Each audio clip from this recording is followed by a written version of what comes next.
So, for me, the daily confrontation with fear has become a real practice for me since about three years ago.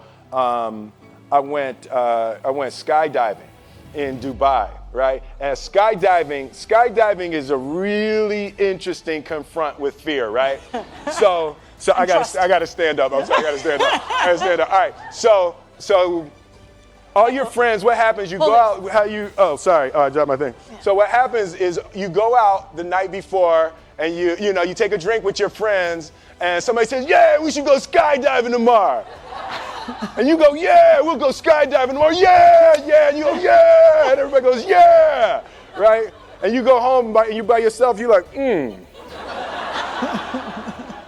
Right? You're like, well, I mean, they was drunk too. Right? So maybe they not, maybe, I mean, we don't have to go. We don't have to do it. So then that night you're laying in your bed and you just keep, and you're terrified. You keep imagining over and over again jumping out of an airplane, and you can't figure out why you would do that, right?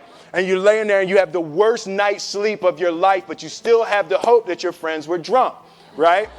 So you wake up the next day and you go, down and you say where you were going to meet and everybody's there. All right, cool, right? So you get in the van and you don't know that your friends had the same night that you had because they're pretending like they didn't. They're like, "Yeah, man, my uncle's a Navy SEAL and this is going to be great. I've been looking forward to this." And you're like, oh my God. And your stomach is terrible. You can't eat and everything, but you don't want to be the only punk who doesn't jump out of this airplane.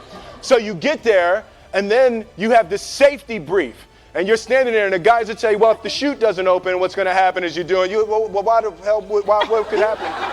1,000 feet, and you notice there's a light. It's red, and it's yellow and green, right? So right now the light's red. So then you start thinking at some point the light's going to go green, but you don't know what's going to happen, right? And you wait, and it goes yellow, and the light goes green, and somebody opens the door, and in that moment you realize you've never been in a freaking airplane with the door open. Terror,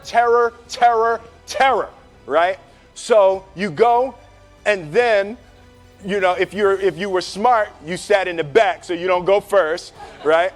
And then people start going out of the airplane, and you go, and the guy walks you up to the end of the thing, and you're standing and your toes are on the edge and you're looking out down to death.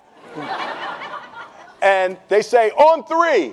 And they say, "1, 2." And he pushes you on 2 because people grab on 3, right? Right? And you go, and you fall out of the airplane, and in 1 second, you realize that it's the most blissful experience of your life. You're flying, right? It doesn't feel like falling, right? It's like you actually are kind of held a little bit by the wind, and then you start falling, and there's zero fear. You realize that the point of maximum danger is the point of minimum fear. It's bliss. The lesson for me was, why were you scared in your bed the night before? What do you need that fear for?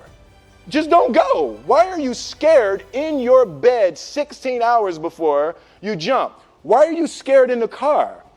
Why could you not enjoy breakfast?